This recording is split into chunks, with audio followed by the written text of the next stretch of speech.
Good morning mga kasyala. Tayo ngayon ay magluluto ng sinigang na baboy. Ito na po ang ating labanos. Niready ko na po. At narito na rin ang ating sibuyas at kamatis. Narito na rin ang ating sariwang kangkong na pinitas natin sa ating kapitbahay sa kanyang garden. Ayan mga kasyala, sariwang-sariwa po yan. Nangingintab pa ang kanyang dahon. At haluan natin yan ng magic sarap para lalong sumarap. At ganun din po, para lumapot ay haluan natin ng sinigang with gabi. So sa ngayon po, ang ating 1 kilong baboy na karne ay ating pinalalambot mga kasyala. Andito po sa ating kasirola. Ayan, kulong-kulo lang mga kasyala. Ayan na po. Kulong-kulo na siya. Hindi pa po natin marami po yan. 1 kilo po yan mga kasyala.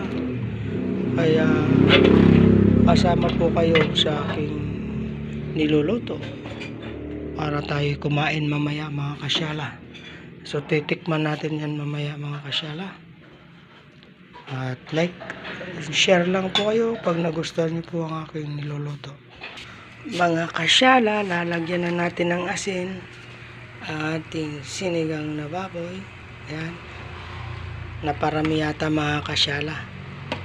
Kaya lalagyan naman natin ng tubig pag umalat. At syempre lalagay na natin yung ating sili,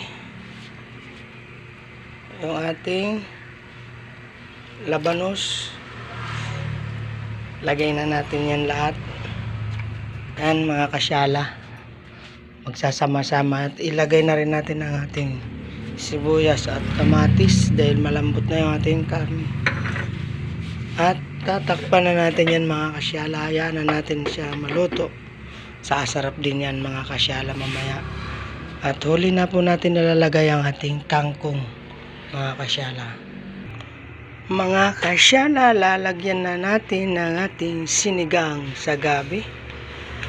O kontrolin lang natin mga kasyala para masim.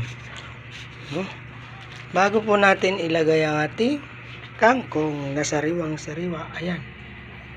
Tapos mamaya kakain na tayo guys. Punta po kayo dito sa bahay. Marami po akong sinaing. Ayan. Ayan guys, tikman natin guys.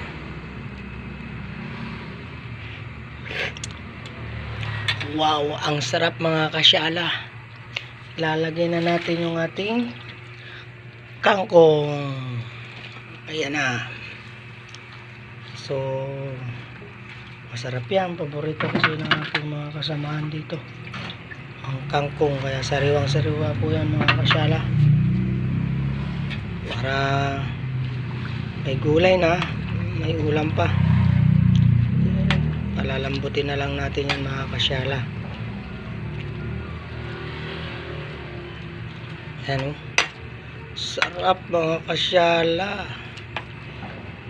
Punta na lang po kayo dito sa bahay mga kasyala. Tapos yung makatikim ng aking sinigang na baboy with kangkong and sinigang mix with gabi. Maraming salamat po kapag nagustuhan niyo po ang video ito at mayroon po kayong mga hindi natutunan, ay like and share lang po kayo guys. Salamat.